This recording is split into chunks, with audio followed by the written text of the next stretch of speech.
بسم اللہ الرحمن الرحیم نحمده ونصلي ونسلم على رسوله الكريم اما بعد فاعوذ باللہ من الشیطان الرجیم بسم اللہ الرحمن الرحیم قال رب اشرح لي صدری ويسر لي امری واحلل عقدۃ من لسانی یفقهوا قولی مولاي صل وسلم دائما ابدا على حبیبک خیر خلق كلهم.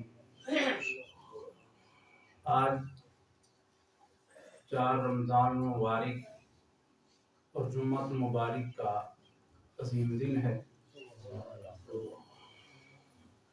جس کی ہر لمحہ اور ہر گھڑی برکت والی ہوتی ہے، اور پھر بالخصوص رمضان مبارک کی عظیم گھڑیوں میں اس کے اور فضیلت اور شان میں اللہ برکتیں عطا فرماتا ہے۔ ایک حدیث پاک جمعۃ مبارک کی فضیلت کے بعد ہم اپنے درس کی طرف آئیں گے۔ یہ روایت کرنے والے جناب سیدنا ابی ہریرہ رضی اللہ تعالیٰ عنہ ہیں۔ فرماتے ہیں کہ رسول اللہ صلی اللہ علیہ وآلہ وسلم نے فرمایا، ان فی الجمعۃ ساعۃ لا یوافقها عبد مسلم یسعى اللہ خیرا الا آتاہ ایاہ۔ فرماتے ہیں جمعۃ مبارک میں مسلمان بندہ جب اپنے اللہ سے سوال کر رہا ہوتا ہے تو جمعۃ مبارک کے دن میں ایک ایسی گھڑی ہوتی ہے جس وقت وہ بندہ اس سوال کر رہا ہوتا ہے تو اللہ اسے وہ چیز عطا فرما دیتا ہے، جو بھی مانگے اس گھڑی میں اس کی وہ دعا قبول ہوتی ہے۔ اور فرمایا وحی بعد العصر، وہ عصر کے بعد گھڑی آتی ہے۔ یہ جمعۃ مبارک کی فضیلتوں میں فرمایا بندہ مومن بندہ مسلم جب اپنے رب سے سوال کرتا ہے اس گھڑی میں تو اللہ اسے عطا فرما دیتا ہے۔ اور آج کے سنن ترمذی شریف کے درس میں باب الصلاۃ سے ہے، باب ما جاء فی فضل الاذان ان ابن عباس رضی اللہ تعالی عنہ۔ یہ حضرت عبداللہ ابن عباس رضی اللہ تعالی عنہ ہیں، یہ حضور علیہ الصلوۃ والسلام کے چچا کے لہتے جگر ہیں۔ مختصر تعریف وقت کے سامنے رکھتے ہوئے حضرت عبداللہ ابن عباس رضی اللہ تعالی عنہ شیب ابی طالب میں پیدا ہوئے، اور حضرت عباس رضی اللہ تعالی عنہ اور یہ وہ صحابی ہیں جن کے لیے حضور علیہ الصلوۃ والسلام نے 5 دعائیں فرمائی ہیں۔ کسی کے لیے حضور علیہ الصلوۃ والسلام اشارہ فرما دے تو کمال بات، لیکن حضور علیہ الصلوۃ والسلام نے حضرت عبداللہ ابن عباس رضی اللہ تعالیٰ عنہ کے لیے 5 دعائیں فرمائی ہیں، اور فرمایا اللہم علمہ الکتاب، اللہ عبداللہ ابن عباس کو کتاب کا علم عطا فرما۔ پھر فرمایا اللہم علم الحکمہ، فرمایا اے میرے مالک عبداللہ ابن عباس کو حکمت کا علم عطا فرما۔ پھر ارشاد فرمایا اللہم علمہ فقہ الدین، فرمایا اے میرے مالک عبداللہ ابن عباس کو دین کا فقیہ بنا دے۔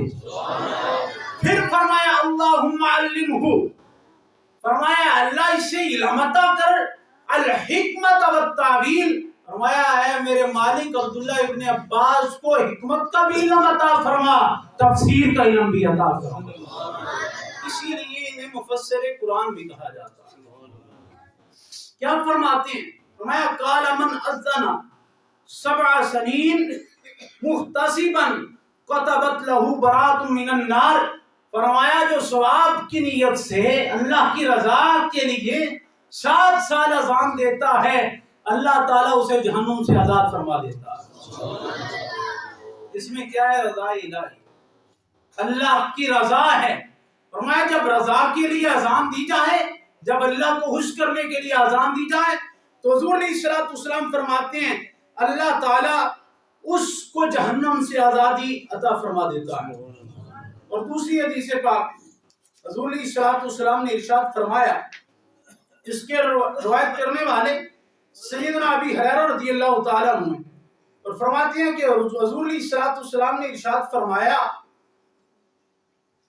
ان انس بن مالک اس کے روایت کرنے والے حضرت انس بن مالک رضی اللہ تعالیٰ عنہ ہیں، اور یہ بھی 10 سال کے تھے جب ان کی والدہ بارگاہ مصطفیٰ میں انہیں چھوڑ کے چلی گئی۔ فرمایا حضور یہ آپ کی ملک ہے۔ حضرت انس بن مالک رضی اللہ تعالیٰ عنہ وہ ہیں، فرمایا ہر شب و روز حضور علیہ الصلوۃ والسلام کی بارگاہ میں گزرا، تربیت پائی تو بھی حضور کی بارگاہ سے، اگر حکمت کا علم سیکھا تو بھی حضور کی بارگاہ سے، حدیث کا علم سیکھا تو بھی حضور کی بارگاہ سے، یعنی ٹوٹل تربیت ہی حضور علیہ الصلوۃ والسلام کی بارگاہ سے آپ نے پائی۔ اور فرماتے ہیں قالت فرضت علی النبی صلی اللہ علیہ وآلہ وسلم لیلۃ اسری بہ الصلاۃ 50۔ فرماتے ہیں جب حضور علیہ الصلوۃ والسلام معراج پہ گئے تو اللہ تعالیٰ نے آپ پر 5 نمازیں فرض کی۔ اور آگے کیا فرماتے ہیں ثم نقصت حتی جعلت 50، 50 فرض کی، باقی رہ گئی 5۔ ثم نودی یا محمد، پھر آواز دینے والے نے یعنی کہ بارگاہ خدا سے آواز آئی، کیا؟ فرمایا یا محمد، اے محمد، انہ لا یبدل القول، سرکار ہمارے قول تبدیل نہیں ہوتے۔ دی کتنی تھی؟ 50، باقی کتنی رہ گئی؟ 5۔ فرمایا ان لک بہذا الخمسہ 50، فرمایا یہ پڑھتے 5 رہے، ہم انہیں 50 کا ثواب عطا کرتے ہیں۔ جو دوسری بات آج بالخصوص لائی گئی تھی وہ گزر گئی، اس کا مفہوم بیان کر دیتا ہوں۔ سیدنا ابی ہریرہ رضی اللہ تعالیٰ عنہ بیان فرماتے ہیں حضور علیہ الصلوۃ والسلام نے فرمایا الامام ضامن، امام ضامن ہے، والمؤذن، اور مؤذن امانت ہے، امانت دار ہے۔ اور اس کے بارے میں جو میں حدیث پاک لایا ہوں وہ کہا بھی گیا تھا کہ امام تمہاری تمام نمازوں کا ضامن ہے، عام نہیں ہے۔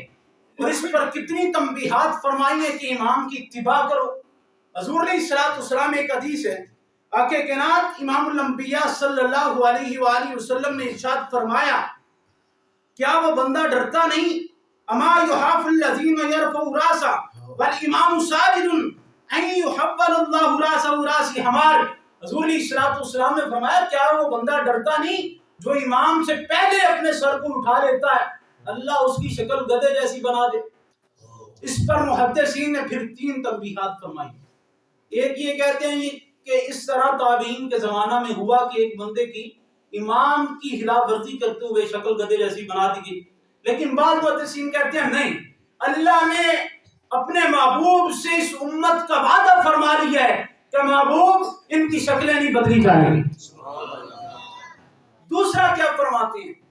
فرماتے ہیں کہ حضور علیہ الصلوۃ والسلام نے اس قدر امام کی اتباع کی تنبیہ فرما دی کہ اس قدر ضروری ہے کہ ایسا نہ ہو تمہاری شکلیں گدھے جیسی بنا دی جائیں۔ اور تیسرا فرمایا کیا کہ بروز قیامت جو امام سے پہلے اٹھتے ہیں، امام کی اتباع نہیں کرتے، جلدی کر جاتے ہیں، تو بروز قیامت حشر کے میدان میں ان کی شکلیں ایسی ہوں گی۔ یہ 3 تنبیہات فرمائی ہیں۔ اس لیے ہمیں چاہیے کہ ہم اتباع امام کریں۔ جب اتباع امام کریں گے تو اس میں ہی ہمارے لیے بھلائی ہے، اس لیے اس میں ہی ہمارے لیے فائدہ ہے، اس لیے ہی ہمارے لیے کامل نماز ہے۔ اگر ایسے نہیں کریں گے، اور کیا فرمایا حضور علیہ الصلوۃ والسلام نے اس حدیث کی شرح کرتے ہوئے مسند امام احمد بن حنبل رحمۃ اللہ تعالی علیہ فرماتے ہیں کہ یہ تنبیہ فرمائی گئی ہے۔ بعض لوگ کہتے ہیں کہ ہمیں ارادتاً تو نہیں اٹھتے، فرمایا ارادتاً نہیں اٹھتے، لیکن پھر بھی احتیاط کرو کہ تو نے امام کی اتباع میں آنا ہے۔ جب یہ نیت کر لی ہے کہ پیچھے اس امام کے تو پھر پیچھے ہی رہنا ہے، آگے نہیں بڑھنا۔ بعض اوقات ایسا ہوتا ہے کہ امام ابھی سلام پھیر رہا ہوتا ہے اور مقتدی سلام پھیر کے سیدھے بیٹھ بھی گئے ہوتے ہیں، ایسا نہیں ہے۔ حضور علیہ الصلوۃ والسلام نے اتنی بڑی تنبیہات یہ فرما دی ہیں اور فرمایا امام تمہاری نمازوں کا ضامن ہے، ایسا ہے، آج بھی ضامن ہے، قبر میں بھی ضامن ہے اور میدان حشر میں بھی ضامن ہے۔ اور پوچھا جائے گا نا، اور بتاؤ نا کس امام کے پیچھے پڑی، اس امام کے پیچھے پڑی، آ جاؤ جی امام صاحب بتائیں اس کی نماز یہ ناقص ہے، کیوں ناقص ہے، یہ کامل اس کیوں نہ ہو سکی؟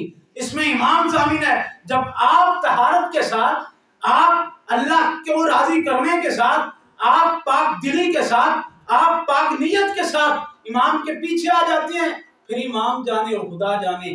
یہی اس لیے ہمیں تنبیہات فرمائی گئی ہیں کہ امام کی اتباع میں آ جاؤ. جب آؤ گے تو اللہ تعالیٰ تمہاری نمازوں کو کامل فرما دے گا. اللہ تعالیٰ آج کے اس درس کو اپنی پاک بارگاہ میں قبول فرمائے. اس میں جو غلطی کمی کوتاہی ہے اپنی شان کے لائق اسے معاف فرما کے ہمارے لیے حدیث پاک کی برکت سے ہمارے سینوں کو منور فرمائے. وما علینا الا البلاغ.